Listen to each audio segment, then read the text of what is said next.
महाराज जी, आप दोनों का एक जैसा ही प्रश्न था।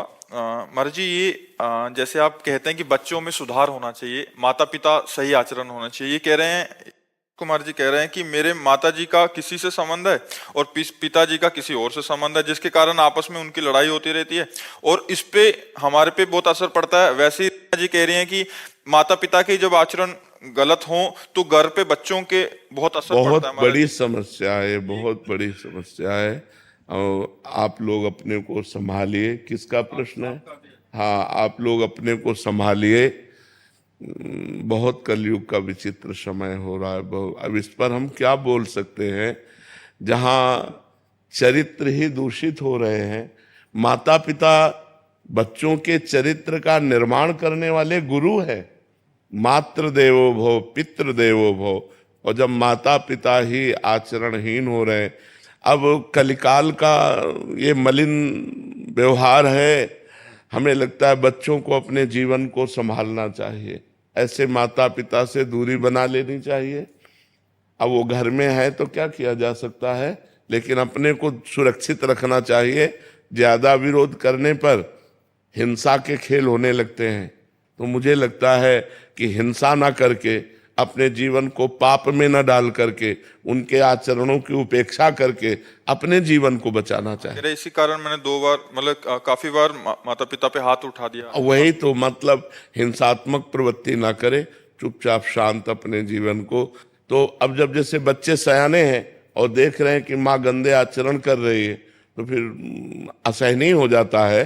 पर हमें उन बच्चों से प्रार्थना करनी है कि ऐसा करने से आप जेल के अधिकारी होंगे, आप जेल में जा कर के कष्ट भोगेंगे। तो आप ऐसा क्यों करें?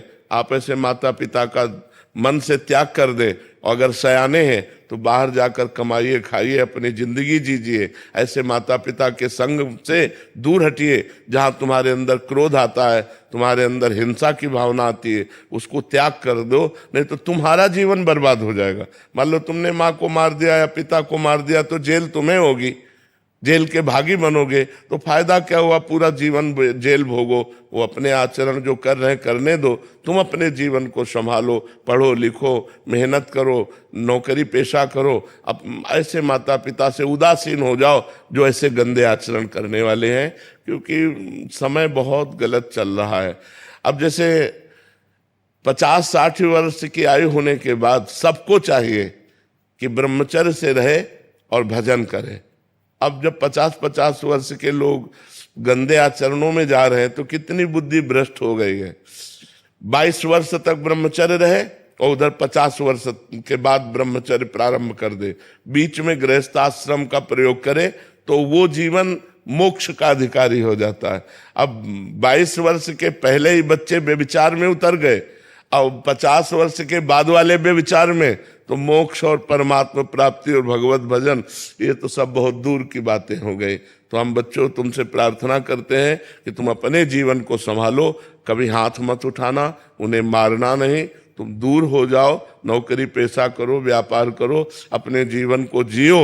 उनको मतलब मारना नहीं, कभी उनकी हिंसा मत करना, और वो तुम्हारे समझाने से समझेंगे नहीं। जैसे कहते हैं ना, बूढ़ा तोता राम राम नहीं बोलता। तो ऐसे ये जो लोग हैं, ये लोग सुधरने वाले नहीं हैं, क्योंकि तुम्हारे जैसे बेटे हो गए और फिर वो गंदे आचरण कर रहे हैं, वो सुधरने वाले नहीं हैं, ये सब नरक जाएंगे। इसलिए अपने को दूरी बना के रखो और भजन करो।